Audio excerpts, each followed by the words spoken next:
Will you pray with me? Beloved God of our hearts, touch my lips now and touch the hearts of all those who hear. Let my words be guided by your wisdom, and let our hearts open to receive your guidance. Amen. This story is a story of the families known as the patriarchs. They are Abraham, his son Isaac, and Isaac's son Jacob. We now call them the fathers of our faith, and along with them, of course, come the mothers of our faith. We have Abraham's wife Sarah, Isaac's wife Rebekah, and Jacob's two wives, Leah and Rachel. These families are not perfect, which is a source of great comfort for those of us who are likewise not perfect. They rival both great opera and soap opera for dysfunction, pain, and fraught relationships. And God used them anyhow. But this story, the story of the marriage of Isaac and Rebekah, is one of faithfulness and hope. First, some background. In the ancient world of the Near East, finding a suitable wife for his offspring, especially his heir, is one of a patriarch's most crucial responsibilities. In this world, the world of the book of Genesis, there is no afterlife. That's not a concept that's around. So immortality is only in one's progeny, which puts a lot of pressure on getting it right. It's also crucial that Isaac's wife be from the same community. The practice of marrying within one's community or tribe is called endogamy, as opposed to exogamy, in which one marries outside the community. Now, exogamy, marrying outside, is practiced by groups who have a strong sense of identity, who are not threatened by change. And that does not describe Abraham's situation. Abraham had long ago left his homeland and was called by God into the land of Canaan, which is roughly present-day Israel. And when he went down into Canaan, Abraham brought with him a new faith, a faith in this God named Yahweh, a God who was not worshipped by any of his new Canaanite neighbors. God had then established a covenant with Abraham, promising that his progeny would be a new nation, that they would be as numerous as the stars in the sky and the grains of sand in the desert. So if Abraham's son then marries a Canaanite woman, she will bring her own religion and her own gods, and Isaac will be tempted to stray from sole worship of Yahweh. And that puts the Abrahamic covenant at risk. Isaac has to marry a woman from Abraham's own family. Abraham is now living near Hebron, a city that still exists today at the southern end of the West Bank. But his family is back in Mesopotamia. That's the area where Turkey and Syria and northern Iraq meet. So he entrusts his servant with camels and wealth to make the journey to find a suitable bride. The servant makes said journey, which is described in about one sentence, and when he comes to the city, he needs to figure out a search process for a suitable bride. It's interesting that God, who is very active and in direct communication with the family of Abraham throughout the book of Genesis, does not speak directly in this story. I'll return to that later, but I want to bookmark it now. So acting without direct instruction from God, the servant is left to his own devices for a search process, and so he asks for a sign as divine guidance. The servant prays for a sign that the young woman whom he asks for water will not only give him water, but also water to his camels. Now, the camels are the key point on which the story turns. Watering them is the central criterion, and it's important. He doesn't ask that she be beautiful. although she turns out to be. That's not the sign. He doesn't ask that she first identify herself as being from a certain family, although that's going to be important, and he'll ask for confirmation. The most fundamentally important qualification of which the servant can think is that she offered to draw water for the camels. This was not put into perspective for me until it was pointed out in my research sources that camels are very thirsty creatures and can drink an enormous amount of water. So, audience participation time. Does anybody want to guess how much water a thirsty camel can drink? I have the number in both gallons and liters. You may choose the measurement of your choice. So, any guesses? Shout out loud. 100 liters. That's not fair. You went higher. See, the whole point of this was that you were going to underguess, and then I was going to surprise you by telling you how much water, but Heather's gone and spoiled that. Very close. 76 liters. 20 gallons. That's the last time I do audience participation in a sermon. 20 gallons, 76 liters. The average car has a gas tank capacity of 45 to 65 liters. So a thirsty camel can hold more fluid than a full tank of gas. And there's not just one camel, there's 10 of them. 200 gallons, 760 liters. If you want to put that in everyday perspective, that's 190 4-liter milk jugs. So imagine going in and out of Safeway 190 times with a plastic jug each time. Not only that, but the well we're talking about, it's not a vertical shaft with a rope that can descend and raise the bucket.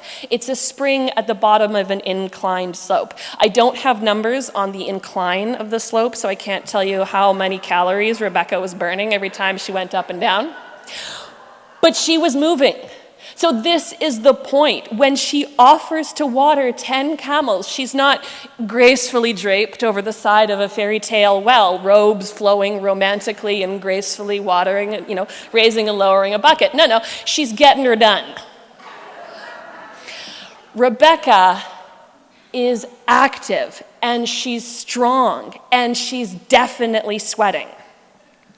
Earlier in the story, in verses 19 and 20, when the actual event of Rebecca watering the camel takes place, the verbs used to describe her are that she hurries and she runs. This speed echoes an earlier story in Genesis about Abraham, in which he's visited by strangers in the desert, and they turn out to be angels. He's described in similar terms. He hurries to meet them. He runs to arrange for their refreshment. It's this hospitality, this generosity, this thoughtfulness that marks Rebecca not only as a good wife, but as the woman who's going to act in a way to fulfill God's covenant. A caveat. There are a couple things that Rebecca's generosity and willingness is not about. This is not about women's function being only to serve others. This is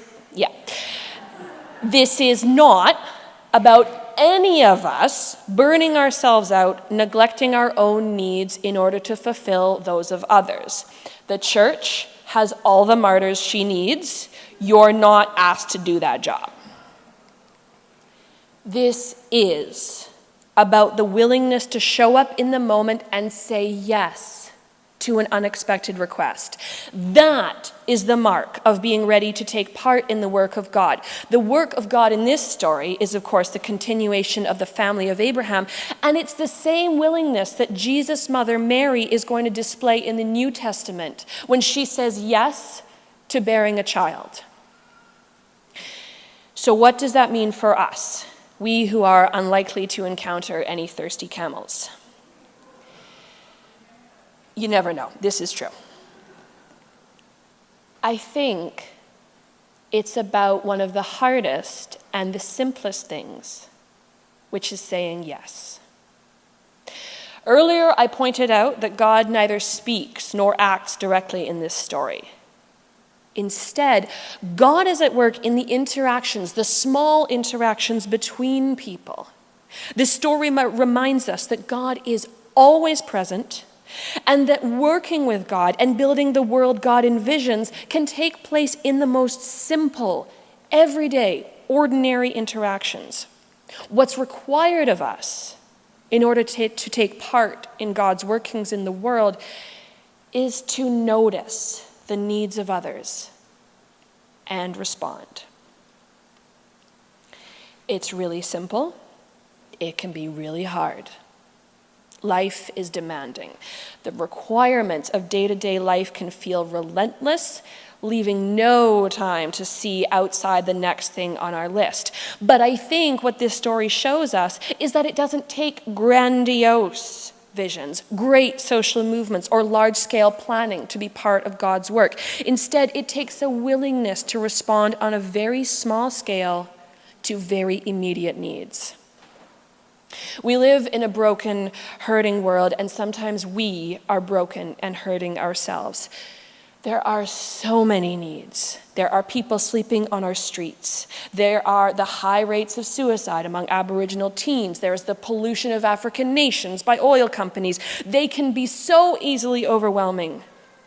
But they are there. And while we are none of us God, and we are none of us asked to save the world single-handed, something is still required of us. I get very uncomfortable when I ponder this, because it can seem a short step from something is required of me to I have to act a certain way in order to earn God's love. And that's not what I'm saying. The challenge is to find that middle ground between it's all up to me, which it isn't, and there's nothing I can do, which is not true. Because I can treat the faceless customer service rep on the phone as a human being. I can tell the young woman in the hijab that I like her shoes. I can check whether the scruffy guy on the bus with his head between his knees is okay. I can keep my eyes open to the world around me and see the humanity.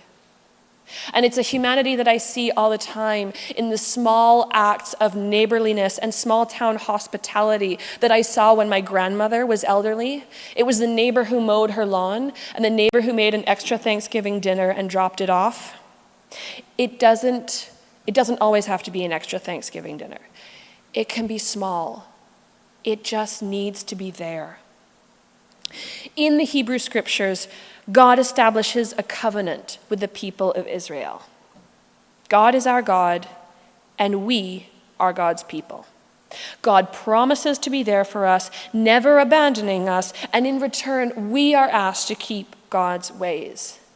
But keeping God's ways is never about rigid rules. Keeping God's ways is about caring for the poor, the widow, the orphan, and the stranger, the vulnerable and the outsider. And the kicker is that doing this will change us.